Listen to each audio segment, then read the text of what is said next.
Bonjour à toutes et à tous et bienvenue sur cette nouvelle vidéo de la team Entrepôt avec Arnaud et Ron pour aujourd'hui faire un débrief de l'événement qui a eu lieu ce week-end qui est l'Epitanium Games Festival. Alors l'Epitanium Games Festival, qu'est-ce que c'est? C'est tout simplement un tournoi hors saison de tournoi officiel, c'est-à-dire hors Bushiroad Springfest et hors Bushiroad Championship Series. C'est un gros tournoi. L'idée c'était pour les membres du Cards Fight Club. Donc je vais pas tous les citer, mais globalement, Charles, Alex qui a aidé aussi pour l'organisation, toujours Brian, Joe, Yacine, qui est-ce qu'il y avait encore? Ludovic Berland aussi, il y avait Papy Vanguard, effectivement, de la boutique Jurassic Cards qui était présent également sur l'événement. L'association Games, je sais pas si c'est encore Games for Japan ou Epitanium, qui était également là. Et donc, leur objectif, c'était de proposer un gros tournoi, comme j'ai dit, hors saison, avec une dotation qui était quand même importante, parce qu'on avait un Innet Pulse des Worlds à gagner pour le standard et un gros marqueur à Misaki qui vaut un peu de cher pour le premium, et du coup de reproposer un peu des tournois à l'image de ce qu'il y avait par le passé avec les CRC et les French Circuit, c'est-à-dire des gros tournois hors saison avec une dotation assez importante. Donc un tournoi assez compétitif, mais quand même avec une relativement bonne ambiance. Et l'objectif, c'est de revenir sur ce tournoi avec tantôt les résultats et mon ressenti sur ce tournoi, ainsi que ponctué par des petits moments de fun que vous verrez justement dans la vidéo et qui vous donnera un aperçu de l'ambiance de ce tournoi. Attendez, c'est le rêve de votre vie, hein. Non, ça va faire les sirènes. La sirène, la sirène. Ladies and gentlemen. Donc le tournoi il était sur 2 jours, donc le premier je vous l'ai dit le samedi le standard et le dimanche le premium. Donc le samedi on avait 61 joueurs pour le standard et le premium on avait 30 joueurs, ce qui est un petit peu décevant pour moi, j'aurais aimé une petite quarantaine de joueurs, ça aurait été vraiment cool. Mais bon, 60-30 c'est déjà un beau tournoi, en plus on a un tournoi qui est assez représentatif du format, donc ça nous permettra de disséquer un peu ce format des BT10 et vous donner un peu mon impression sur le tournoi et notamment les decks joués, et ça va donner un gros aperçu du format parce que vous verrez que ce tournoi, comme dit, est très représentatif du format standard. Donc on commence le samedi avec le standard. Donc moi j'ai joué Velstra, tout simplement parce que Velstra est un excellent deck qui contre qui a un match-up pas dégueu contre le gros deck du format qui est Gandiva.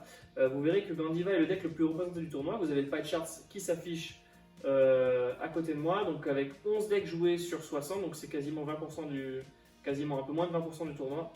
Et c'est le deck le plus représenté. C'est un deck que je vais décrire tout à l'heure, mais qui est relativement, on va dire les mots très cancer. Moi c'est vraiment un deck que je déteste. Mais Velstra a un match-up plutôt ok contre ce deck parce que ce deck se base sur le retire, et avec Velstra on a moyen de remonter nos cartes en main pour jouer des orders depuis l'order zone, de jouer des produits qui après retournent dans l'order zone. Donc on peut laisser un board relativement vide, ce qui est plutôt pas mal contre Gandiva, et Velstra étant un deck qui tue assez vite, c'est quand même bien de tuer assez vite dans ce format là. Donc ça c'est le premier point que j'aimerais aborder avec vous, c'est que la plupart des decks maintenant dans ce format BT10, enfin la plupart des games se jouent sur vraiment le T4. Faut que vous, à votre tour de Persona Raid, de premier Persona Raid, vous soyez capable de tuer votre adversaire. Globalement la game se joue au T4. Si vous êtes incapable de tuer votre adversaire, il y a de grandes chances que votre adversaire sur son T4 vous tue. Les games sont devenus très rapides. On a vu une augmentation du power creep qui était assez significative, et en général la plupart des games c'est T4, tuer ou être tué. Et sinon c'est T5, mais c'est assez rare. Je crois que sur la totalité de mes games, j'en ai fait 6, il y en a peut-être une qui a dépassé le T4. En général, premier tour de Persona Raid, je tue mon adversaire, ou alors c'est mon adversaire qui me tue. Gandiva, il fait son persona, il fait sa multi, en général ça tue.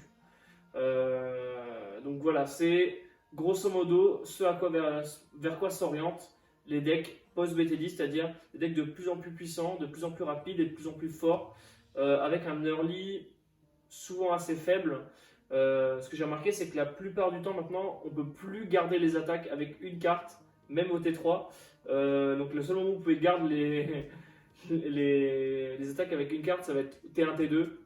Donc il va falloir vraiment se prémunir sur ces phases d'early là utiliser les cartes pour se défendre pour après pouvoir prendre le maximum de dégâts quand le mec vous fait des colonnes à 50 quoi. Donc c'est vers quoi s'oriente le format, un format plus agressif, un format plus puissant et plus rapide. Donc alors au niveau de la répartition, vous avez les decks qui s'affichent ici. Vous voyez que comme je l'ai dit, Gandiva est le deck le plus représenté du tournoi. Donc pour ceux qui ne connaissent pas Gandiva, c'est un deck que vous pouvez build directement depuis DBT10. Il n'y a aucune carte à part Best Harvest, les PG, les triggers qui ne sont pas édités en BT10. Donc que fait Gandiva? Gandiva c'est une carte Dragon Empire, un grade 3 qui dit en gros, quand vous retirez une unité sur le terrain quand vous retirez un rire sur le terrain de l'adversaire, vous choisissez une carte de votre drop zone et vous la bindez face down. Et en continu, toutes les cartes sur votre front row vont prendre plus 2000 pour chaque carte bind face down. Donc en gros, vous allez avoir un power-up qui va scale au cours de la partie. Au début, il va être assez faible et puis au fur et à mesure que vous allez retirer des cartes, ce power-up va augmenter et un peu à la façon du crest, ça descend jamais en fait. C'est-à-dire qu'on n'est que sur une montée qui est croissante. Donc plus le mec arrive à vous retirer de cartes, plus la montée va aller crescendo en fait. Et en fait, 2000 ça sent pas grand chose, mais on peut très facilement au premier tour G3 passer sur 5, 6, 7, 8 en bind, donc plus 16, donc c'est déjà plus qu'un. Enfin, entre 10 et plus. On va dire entre plus 10 et plus 14 sur la front. Donc premier tour de G3, le mec peut vous faire un Persona Ride. Donc ça c'est déjà pas mal. Deuxième tour de G3, on peut avoir entre 14 et 20 en bind zone. Donc vous avez le Persona Ride plus un plus 1 sur la front, donc il vous fait vous avez plus 30 sur la front, ce qui est juste énorme en fait. Mais c'est pas tout, puisque Gandiva a un autre effet, il dit CB1, vous ciblez jusqu'à 2 rires de grades différents sur le terrain de l'adversaire, vous révélez le top 5 des cartes de votre deck et vous retirez pour chaque grade révélé. Donc il peut vous retirer jusqu'à 2 et donc après bind jusqu'à 2 cartes face down. Si jamais vous ne retirez pas 2, vous pêchez une carte et vous bindez une carte face down. Et en fait, on se dit, ok, c'est cool, il va falloir qu'il retire des rires pour justement bind et gagner du power-up. Mais pas du tout, puisque du coup, sur toutes les autres cartes de support, ils ont eu l'intelligence de dire, enfin toutes les autres cartes en fait, globalement de Gandiva disent retirer un rire en face, ou sinon piocher une carte et binder une carte face down. Donc en gros, vous allez arriver dans une situation où le deck est quasiment incontrable et il a très vite accès à sa win con, à savoir vous mettre des grosses patates dans la gueule, puisque en fait, soit avec Gandiva vous retirez un rire et vous bindez une carte face down, soit avec les autres cartes du support vous ne retirez pas et du coup vous piochez et vous bindez une carte face down. Donc vous arrivez à cette situation où vous retirez, vous bindez face down, vous retirez pas, vous bindez face down. Et vous piochez des cartes. Du coup en fait le deck circule très vite, on arrive très vite à enchaîner les pièces. Surtout un G3 qui est excellent, qui dit qu'on peut juste payer un Soul Blast, bind une de nos cartes, donc on accélère encore le power-up de Gandiva, et on retire un de l'adversaire. Si on ne fait pas, on pioche un, on bind face down. Donc là on a encore bind 2, et vous voyez que ça peut scale très très vite, on peut facilement arriver à 5, 10, 15, 20 de bind, donc plus 40 sur la front, enfin c'est juste insane. Si encore c'est un deck qui faisait que 3 attaques. Ah oui, parce que je ne l'ai pas dit aussi, mais le Vanguard gagne un crit aussi quand on a plus que 5 en bind. Donc très vite ça devient très vite ça devient ingérable en fait. Et mais si le deck ne faisait que 3 attaques, ça pourrait aller. Sauf que le deck a un moteur de multi-attaque, puisqu'ils ont un G2 qui dit que quand le Vanguard attaque, CB1, on peut le bind, bah oui, en renforçant encore le power-up de Gandiva, et on check le top 5 et on peut call 1 depuis le top 5. Donc en fait c'est un deck qui va faire des colonnes de bâtards, qui va multi-attaque, qui va piocher, qui va vous retirer du board. Et tout ça en fait, pas gratuitement, le deck a quand même des coûts, mais il a un moteur de counter charger qui, je vous le donne en 1000, pour s'activer, doit se bind. Donc en fait, du coup, tout le deck fonctionne, tout le package fonctionne très très bien. Le joueur en face va piocher 1 million, vous retirer 1 million et gagner 1 million de power, tout en faisant 4 ou 5 attaques. Donc c'est un deck qui est très puissant. Surtout couplé du coup avec la seule carte qui n'est pas du package, qui est Best Harvest. Best Harvest, c'est une carte qui à la base était pour Eugène, qui est un order, le grade 3, qui dit quand on le joue, durant ce tour, le Vanguard gagne effet, quand on retire 1, on pioche. Et donc là, on gagne le meilleur des deux mondes, c'est-à-dire que avec Gandiva, quand on va retirer 1, on va bind 1, piocher 1, voire même piocher 2 avec Best Harvest. En fait, à chaque retire, on va et retirer 1 chez l'adversaire et piocher 1, et après, une fois que l'adversaire aura plus de rire, on pourra juste activer les effets des autres cartes pour juste piocher en fait. Et facile, on pioche 5-6 par tour, tout en remplissant du board, etc.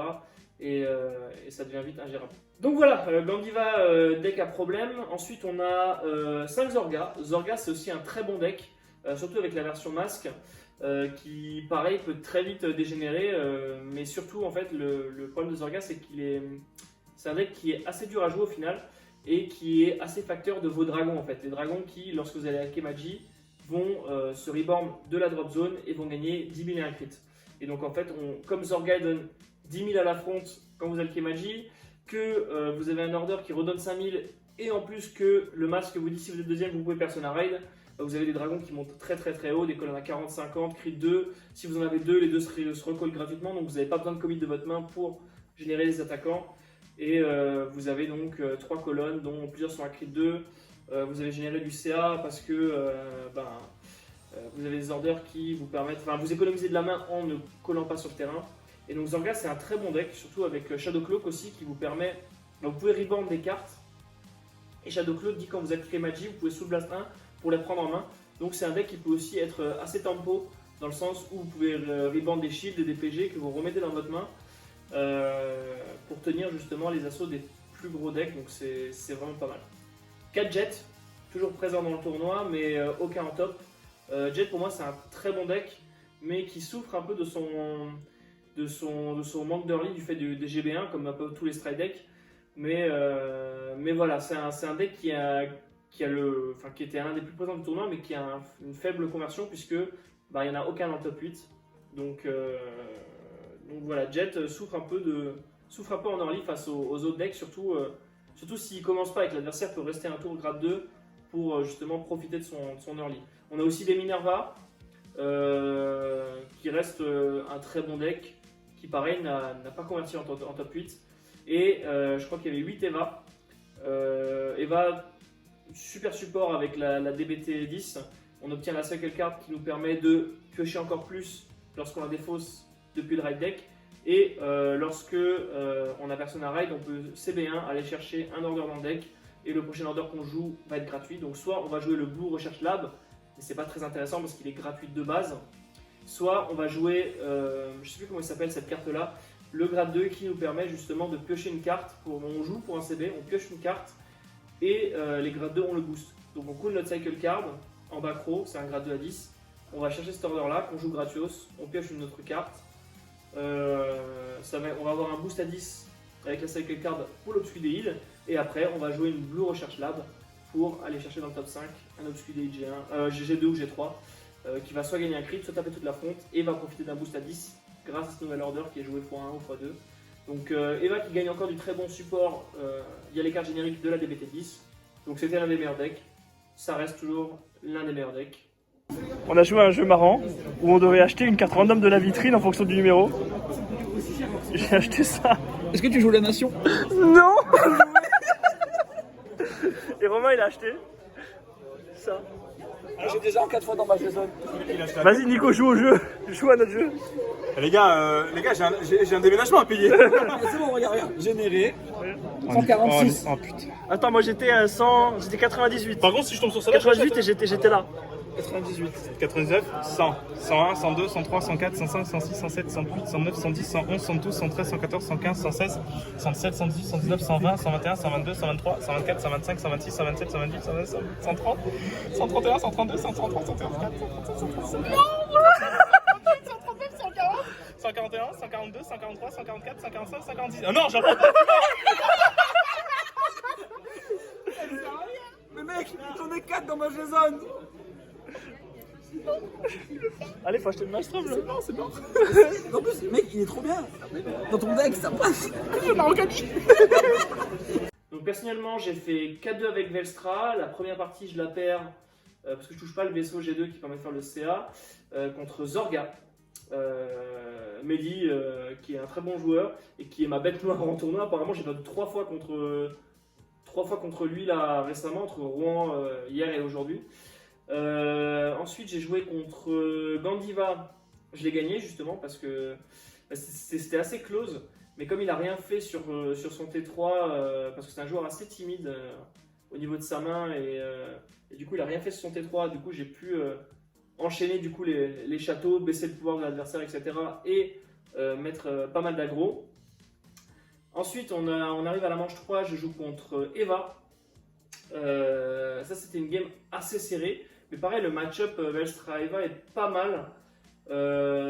Parce que du coup, nous, on est capable de générer de l'early. Du coup, avec la nouvelle carte dont j'ai pas parlé pour Velstra, qui est une promo, le chien, qui, lorsqu'il est operate, va vous permettre de le call à 10 000 et lui donner le boost.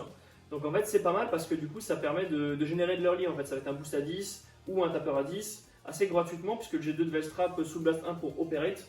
Donc on peut générer de l'early pour un coût assez réduit, on va dire. Je ne veux pas dire gratuit parce que c'est un soul blast, mais c'est un coût assez réduit. Et après, le chien retourne dans leur zone et on peut le réutiliser plus tard. Mais ce qui est surtout intéressant aussi, c'est qu'on peut le dégager pour gagner une soul, puisque quand il est retiré de l'order zone ou du terrain, on le met en soul, ce qui nous permet de gagner une soul potentiellement pour Freiheit, je crois qu'il s'appelle, je sais plus, qui nous permet d'opérer en battle phase et qui coûte soul blast 2. Donc voilà, c'est une excellente carte qui donne soit de l'early, soit des ressources à Vestra, et donc c'est super cool. Donc la partie avec Eva est super tense, vraiment c'était vraiment super cool. Je me souviens plus exactement des détails, mais je sais que pour le coup c'était ma seule partie longue, en fait seule partie qui a dépassé le T4. Ensuite j'ai joué contre un autre Eva, je crois. Ouais, là je suis en 2-1, j'ai joué contre un autre Eva. Je go seconde. Il me sort les deux obscuroïdes crit 2 de base, tape avec le VG, je le garde, il check rien, ou un front, je sais plus. Et moi je check mon OT, ce qui met fin à son tour. Du coup je conserve énormément de mains, les deux obscuroïdes crit 2 ne touchent plus. Et moi je peux juste après faire mon tour de Velstra en lui mettant pas mal de pression pour le mettre au plus haut dégâts possible. Et après moi je tiens son tour easy grâce à l'OT qui m'a permis de conserver 1 ou 2 PG ou mon PG Sanctitude, etc. Et après du coup je peux juste le tuer sur mon T4 avec le persona.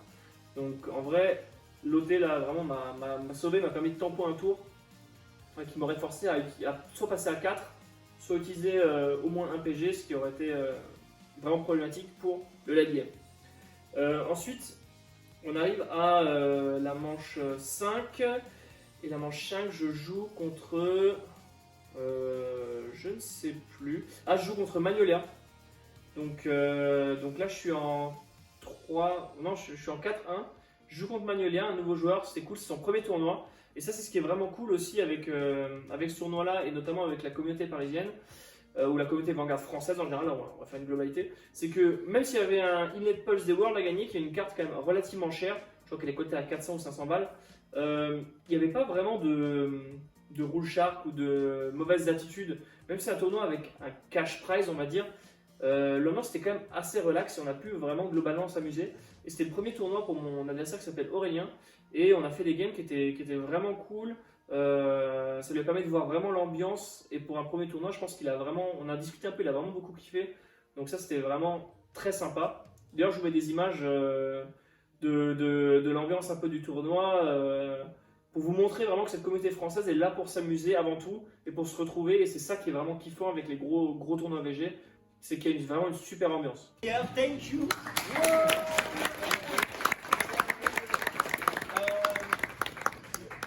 For this tournament, we have 5 rounds. Yes, it's alright. You like my English? Me, I love my English. Joueur de VG, on n'a pas eu l'occasion hier. S'il vous plaît, un tonnerre d'applaudissements. Oui, c'est là.